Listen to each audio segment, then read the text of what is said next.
Assalamu alaikum урматтуу Tez Кабар каналынын көрүүчүлөрү, саламатсыздарбы? Кутмандуу күнүңүздөр менен. Бүгүн Бишкек шаарынын Бакаев көчөсүнүн 178-дарегинен сатыла турган өтө сонун үй көрсөтөбүз.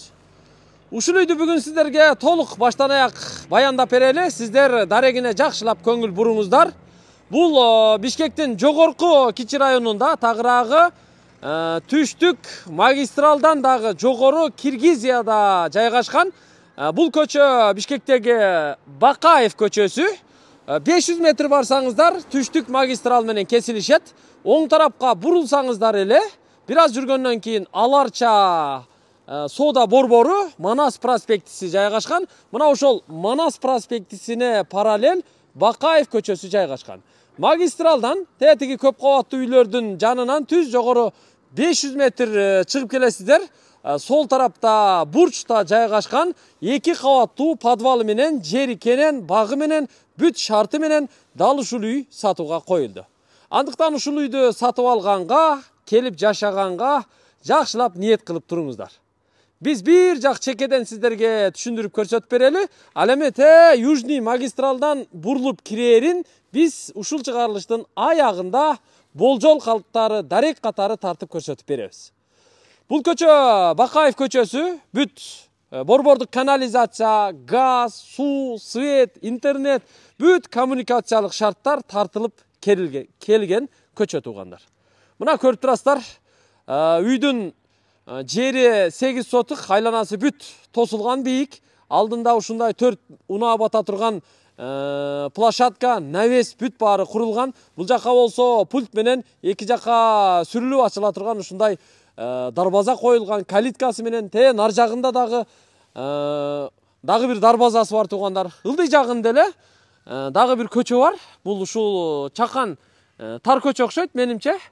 Бул көчөгө бурулуп 100 метрдей жүрүп бара турган болсо, Кытай элчилиги жайгашыптыр туугандар. Кытайдын посольствосу. Мына үйдүн түндүк тарабынан көрүнүшүн караңыздар.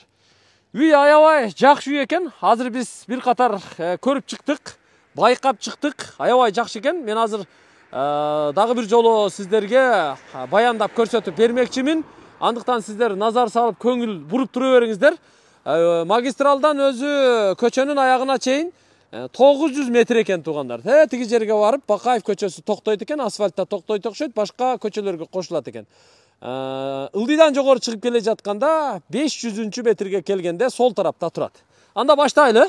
Көчөнүн эки жагында тең мындай суу аккан лотокчосу бар, барьерлери курулган, тротуарлары асфальт. Ал эми тротуардан кийин дагы чек арага чейин бир 6 метрдей бар экен. Бул жактарына дагы ушу кошуналар бардыгы бирдей кылып, ушу арча дарактарын отургузуп, жашылдандырып, көрктөндүрүп алыптыр. Мына бул жерде трансформатор бар экен, жарыктандыруулар дагы бардыгы коюлуптур. Анда баштай берели. Чекеден көрсөтөбүз сиздерге, көңүл буруп туруңуздар. Мына сырт жакта дагы бул жагына атайын живой изгородок отургузуп, бул жерде суу аккан лоток бар экен. А бул жер газон, анан ушу голубой ер арча дарактарын отургузуп коюптур. Бакаев көчөсү 178-дарек. Бисмиллахир-рахманир-рахим. Мына мен кирип келдим туугандар, үйдүн короосуна. Бул болсо унаа коюучу жай. Астына брусчатка басылган. Мына ушундай кылып жанына бир унаа, беракада 2 унаа койсо, бул жерге кенен 4 унаа батат экен. Унаа коюучу жайдын сол тарабында мына 2 метр аралыкта көрүп турасыздар. Бул жакта дагы бир 7-8 арча дарагы, тагыраагы книжная туя отургузуп, өстүрүп, ушундай жашыл аянтча кылып коюптур. Оң жагы дагы бак. Мына жер кенен 8 сотук болгондуктан бул жер мына бак, асты газон, жашыл площадка туугандар. Бул книжная туя деп коет. Ушу ине жалбырактуу арча дарактары да аябай сонун бирдей формада өсүптүр. Анан жаш көчөттөрдү дагы отургузуптур. Аларды кышында тоңуп калбасын үчүн ороп коюптур. Андан сырткары огороддун аркы чекесинен бул жак чекесине чейин бир катар дарак эгилген экен. Алма, өрүк, шабдалы, кокон гилас жана башка дегендей. Анан бул жер огород автополив өзү сугарат экен туугандар. Мындай колодустар орнотулуптур. Бул жакта болсо ошо пульти бар экен. Автомат коюлуп турат. Ошо кнопканы басканда огород дарактар бүт автополив системасы менен сугарылат экен. Эми сиздерге үй тууралуу айтып берели. Бул үй чоң үй туугандар. Жалпы аянты 3 кабатты эсептегенде 450 чарчы метр чыгат экен. Бир кабаты 150 метр квадрат чыгат экен. Үйдүн сырты жылууланыптыр, декор болуптур. Терезелери бардыгы алюмин профилдери менен жасалыптыр. Чатыры болсо металло черепица, күрөң түстө, кар тормоз, суу түтүк өстүрмөлөрү да бардыгы кагылган. Чатыр менен терезелердин түсү бирдей. Анан биринчи кабаттын терезелеринин сыртына болсо жанагындай пульт менен иштей турган жалюзи койдуруптур, аябай бекемдеп. Андан сырткары соколдун сырты болсо ошо декоративный камень менен жасалыптыр. Айланасына брусчатка басылыптыр. Жалпы ошондо 450 чарчы метр чыгат үйдүн аянты. Аркасында очокканасы бар, аны дагы ушу программанын жүрүшүндө биз сиздерге жакшылап баяндап көрсөтүп беребиз. Анда жүрүңүздөр. Үйгө киребиз азыр. Үйдүн баасын мен мына ушул жерде жарыялап коеюн. Үйдүн баасы $570 000 кеми бар. Сүйлөшүүгө болот экен. Шаардан бир батир болсо, калганын акча кылып берсе дагы ушундай варианттары бар экен туугандар. Үйдүн нар жагында бир 3 метрдей аралык калтырылган, ал эми бул жагында болсо 2 метрдей аралык калтырылып, тротуар жасалып, ушундай көрүп турасыздар, гүлдөр эгилип, дарактар эгилип, ушундай сонун болуп жасалыптыр туугандар. Бул жер мына кире бериш, көрүп турасыздар. Тепкичтин перилалары дагы, балясиналары да бүт мындай мрамор таш менен, нар жагы темирлер менен ушундай кооздолуп жасалып, тепкич болсо бүт кафелдениптир. Ушул жерден артка кайталы. Жанагы дарбазаны пульт менен ачыла турган откатный дарбаза дебедикпи? Ошо эки жакка алыстан келе жатканда пультту басса эле электрический экен, эки жакка ачыла турган дарбаза экен. Келип эле дарбаза өзү ачылса, ичкери кире бересиз. Анан мына тумбаларга да бүт түнү жана турган жарыктарын коюп коюптур. Навестин потологу да ушундай аябай жакшы бирдей тондо кооздолуп жасалган экен. Анда жүрүңүздөр, бисмилла деп үйгө кирели. Тепкичтен көтөрүлүп чыкканда бул жер мына бут чечмеси, бул жак бир аз балкончосу экен, отуруп бут кийгенге дагы болот экен. Мына бул караңыздар, жалюзи сүрүлүп ачылат экен. Ушундайды көрдүңүздөр беле? Мен биринчи жолу көрүп атам. Мына жерден күлүштөнөт экен. Ичинде пульт бар экен. Пульту басканда бул секин деп көтөрүлүп барып, бияка сүрүлүп калат экен. Биринчи кабаттагы бардык терезелердин сыртында мына ушундай железный жалюзи коюлуптур туугандар. Мына уну вообще баягы уурулар эч нерсе кыла албайт экен. Аябай бекем орноткон экен да. Убагында үйдү жаңы бүтүргөндө кымбат баада койдурганбыз дейт.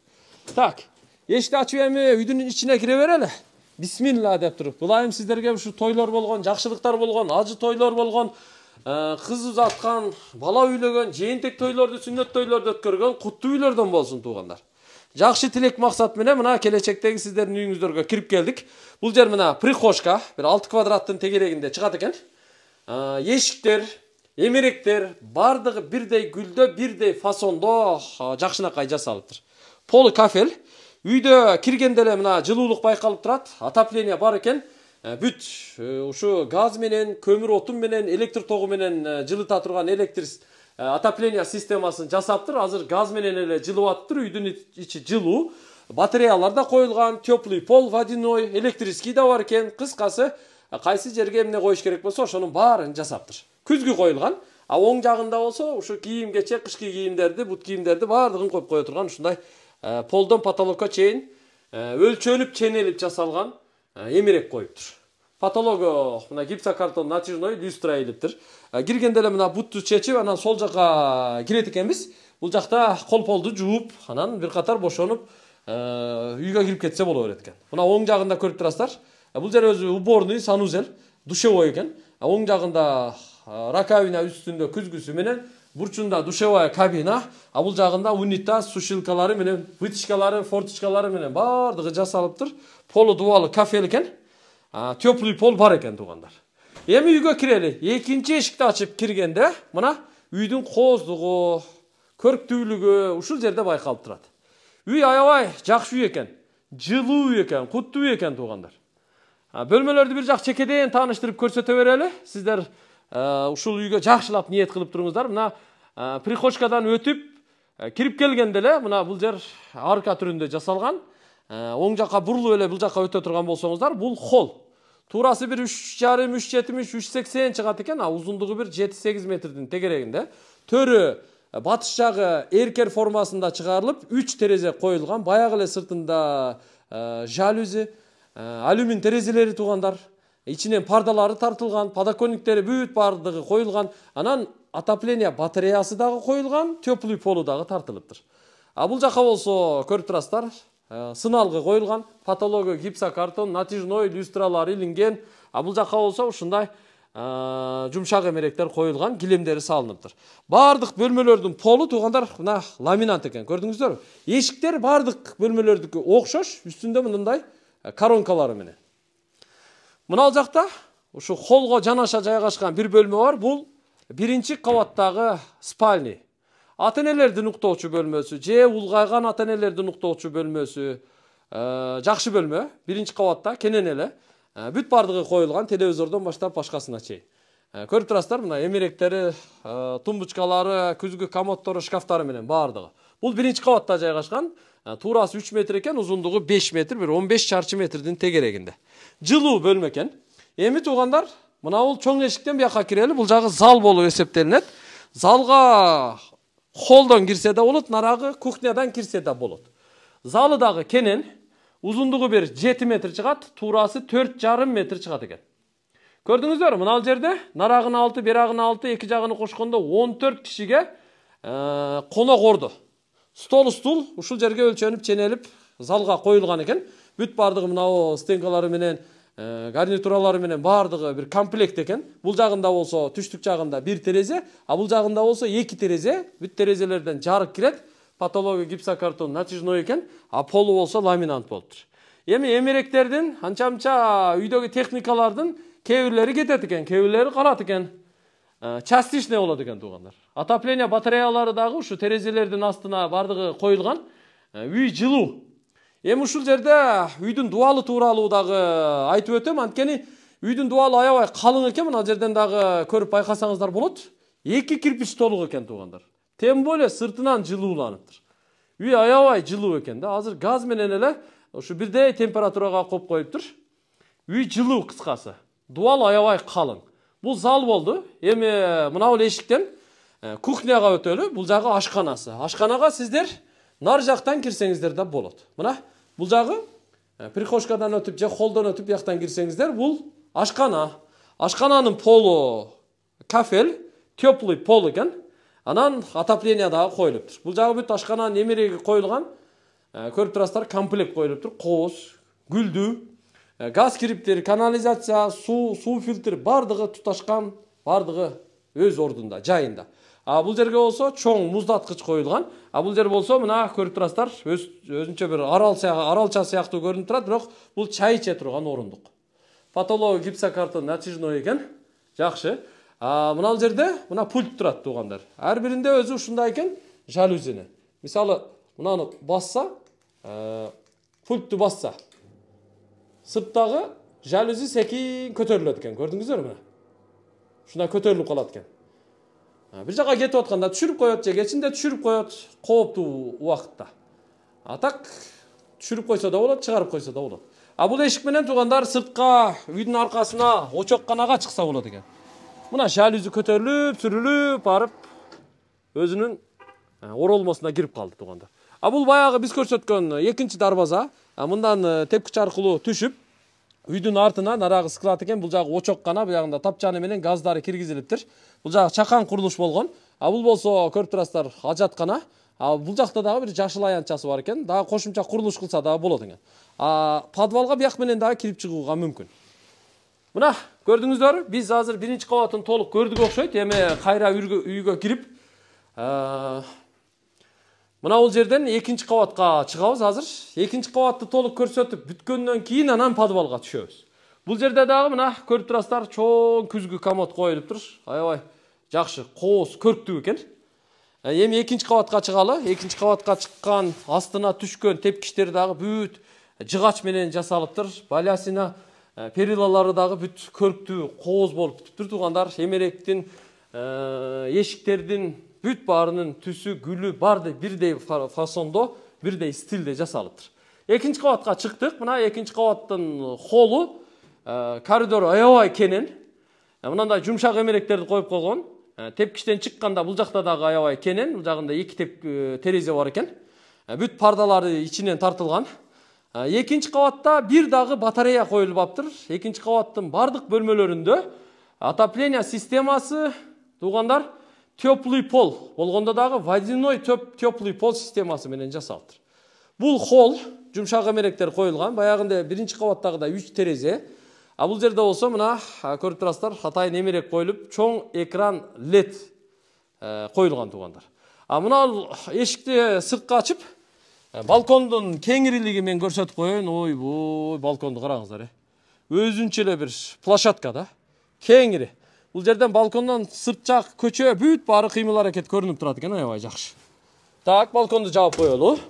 Эми мына бул жакта 3 спальня бар, 1 санузел бар, ушуларды чекеден көрсөтөлү. Мына бул бөлмөгө кире турган болсок, бул жакта биринчи детский, мына кыздар бөлмөсү, чакан, туурасы 3 метр, узундугу 5 метр. Жана биринчи кабаттагы эле спальнийдин үстү болуп калат. Потолоктору да бүт гипсокартон менен жасалган, дубалдары обой, пардалары тартылган, полу ламинат.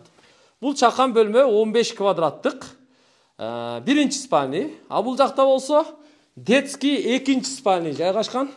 Бул дагы ошо туурасы 3 метр, узундугу 5 метр, тагыраагы 15 чарчы метр чыгат. Көрүп турасыздар. Буга дагы мына бала менен келинге азыркыдагыдай эле спальня 2 кишилик диван койсо болот. Анан экинчи кабаттагы эшиктер мынандай жыгач эшиктер көрүп турасыздар. Бул дагы ушу под заказ жасалган окшойт. Чекесиндеги ушу короналары менен, доборлору менен экен. Ички доборлору. Бул жакта болсо мына көрүп турасыздар, санузел экинчи кабатта душевой, гостевой туугандар. Гостевой санузел деп койсок деле болот негизи. Общий колдонот да. Раковина, күзгү, душевой кабина, унитаз бардыгы коюлуптур. Вытяжкасы бар экен, форточка коюлуптур. Так, бул жакта болсо чоң бөлмө, бул ата-энелердин уктоочу бөлмөсү болуп калат.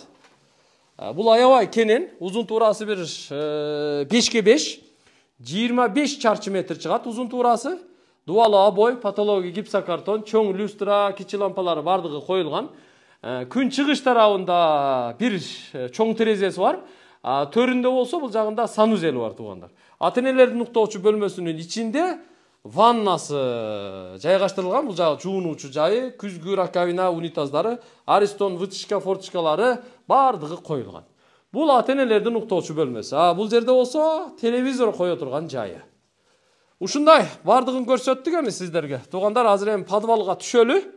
Подвалындагы көрсөтүп чыгалы. Мына бул жердин потологун ушундай тоголок формада жасаган экен, аябай жакшы чыгыптыр.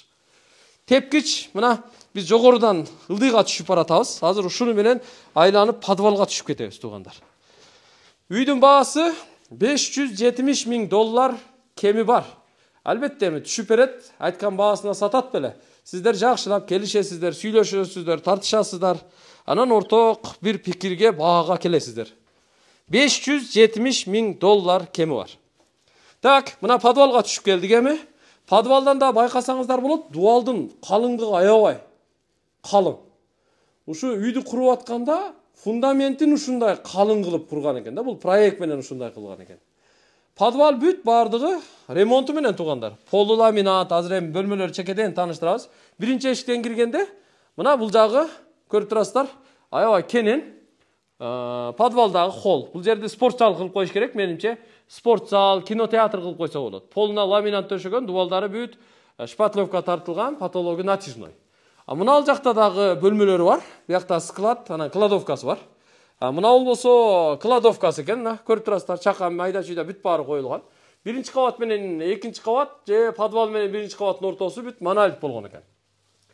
Бул жакта дагы склад бар, чакан эшиги менен. Ичкери кире турган болсок, бул жакта мына полкалар жасап койгон. Жогорудагы санузелдин аристону, запас суу кармаганга суу бочкасы кошумча коюлуптур. Запас болгону жакшы. Бул жакта болсо, мына тепкичтен түшүп эле сол жакка бурулсак, бул жакта мына подвалдагы санузел, бирок кафелиши бүт элек. Бул жакты жасап аптыр, эми керек болсо жасап алсаңыздар болот. Канализация, таза суу, ысык суу, муздак суу турбаларын бүт доточки монтаждап коюптур. Бул жакта болсо прачечный, кир жуучу бөлмө. Көрдүңүздөр? Эки кир машина коюлган полу дубалы кафел болуптур. Кир жуучу бөлмө. Бул жерде дагы бир эшик коюлган экен. Мындан сыртка жылуулук системасына өтсөк болот. Мына бул жакта чоң печка. Ушу 450 чарчы метрди ысытып жылыта турган көмүр отун менен иштей турган печка. Анан бул жагына электрический тен да коюлуптур. Демек көмүр отун менен, электр тогу менен трехфазка. Анан бул жакта мына газ печкасы иштеп турат экен. Газ печкасы газ менен дагы иштейт экен. Отопление системасы насостору менен бүт ушул жерден тартылган. Эми туугандар, көмүр отунду кааласаңыздар ушул жагынан алып киресиздер. Азыр мен үй ээси менен сүйлөштүм. Мына бул печканы канча жылдан бери иштетелексиз десем, 3 жылдан бери иштетелекпиз деди. 3 жылдан бери газ менен эле чыгып атабыз дейт. Үй жып-жылуу. Футболкачан эле жүрүшөт. Эми кайра сыртка чыгалы. Келиңиздер. Мына бул эшикти ачып туруп сыртка чыксак болот. Атайын бул жака мына тепкич жасап койгон туугандар. Муну менен айланып нарагына да өтүп кетсек болот. Мына тротуар 1 метрлик тротуар экен. Үйдү айлантырып ушундай кылып жасаптыр. Бул жагына болсо ушу 3 метр аралык калтырган баягы биз айткан дарактар ушуну менен бир катар эгилиптир. Кокон гилас, алма, өрүк, шабдалы бүт бары бар экен. Булар болсо роза гүлдөр өсүптүр. Анан сливтерди айтып коелу. Мына крышадан түшкөн сливтер ушул труба аркылуу агып түшүп, мына канализацияга кошулуп кетет экен. Ушундай кылып монтаждаптыр да. Үйдүн арты да кенен, жери кенен өзү 8 соток. Мына бул курулушка улап туруп, бул жака да бир кошумча курулуш кылса болот экен. Балким баня, балким бир чакан сарай куруп койсо болот экен. Үйдө эми 1-2 кой кармап, эгер хобби болсочу, бир цех ачып койсо болот экен ушул жерге. Дагы кошумча курулуш кылууга мүмкүн экен да. Бул жагы ажатканасы, бул жагы болсо очокканасы экен. Той топурда куда сөөк келгенде эч кыйналбайсыздар. Мына очоккананы куруп койгон кафе иши калыптыр. Биягы печкасы, кичи казаны, чоң казаны. Газы киргизиптир. Биягына тапчан коюп койсо болот экен. Же жанагы эт бөлгөн столдорду жакшынакай заманбап кылып коюп койсо болот. Бул жагы болсо көмүркана, отункана, склад болуп калат. Бул дарбаза менен техника үйдүн артына кирсе болот экен. Анда жүрүңүздөр. Бияка өтөлү. Мына газдын турбалары ушул жерден кириптир. Трехфазканын дагы жанагы шиттери ушул жерде экен. Бул жагында да мына 2,5 метр аралык калтырган экен, жашылдандырып, көрктөндүрүп, тротуарларын жасап коюптур. Кыскасы, үй мага аябай жакты. Куттуу үй экен. Ушул үйдөн канча бала үйлөдүк, кыз чыгардык, тойлорду өткөрдүк, деп ушинтип бая чал кемпир сүйүнүп отурат туугандар. Эми балаларды, кыздарды бардыгын жайлаптыр. Квартирага эле чыгып, чал кемпир жашайбыз деген максаты бар экен. Үйдү ошон үчүн эле сатып атыптыр. Ачыгы да. Сатуу максаты ушундай экен. Эми чал кемпирге ушундай чоң үй чоңдук кылып атыптыр да. Убагында эми балдар жаш убагында бака-шака болуп, көпчүлүк болуп жашашкан да. Эгер сиздерге жаккан болсо, аракет кылыңыздар. Үйдүн баасы дагы бир жолу кайталайм. $570 000 кеми бар. Шаардан бир 2-3 бөлмөлүү батир болсо, ошол батирдин үстүнө акча каражатын кошуп берүү жолу менен сүйлөшсө болот экен. Газ, суу, свет, канализация, интернет, теплый пол бүт баары бар туугандар. Келесиз, киресиз, жашайсыз. Буюрса баардыгы ойдогудай болот иншаллах. Бул жер өзү аябай жакшы жер да. Бул жолдун нар жагы уже арча бешик болуп калат. Бул жагыты өзү бир жагы арча бешик деп атап койсо да болот. Негизи мына Бакаева көчөсүнөн бул жагы ошо Белинкага чейин Киргизия деп коет. Көчөнүн башына барып, анан сол жака түз чыгып Белинкага чыгып кетсе да болот өзүчү. Анда мен жыйынтыктайм. Чыгарылыштын аягында магистралга барып, бурулушту көрсөтүп коеюн, Ошол жерде жолугушабыз светофордо. Мынакей, туугандар, биз азыр ушул Бакаева көчөсүнө кирип тартып чыктык. Азыр магистралдын боюнда турабыз. Мына жолдун аркы бетинде Измир маркети. Ал эми магистрал менен сиздер дагы бул жака бир 500 метр барсаңыздар, Манас проспектиси менен кесилишкен жерде Аларча соода борборунун жаны. Ошол жерден келип эле, ушул жерден сол тарапка бурулуп кире бересиздер.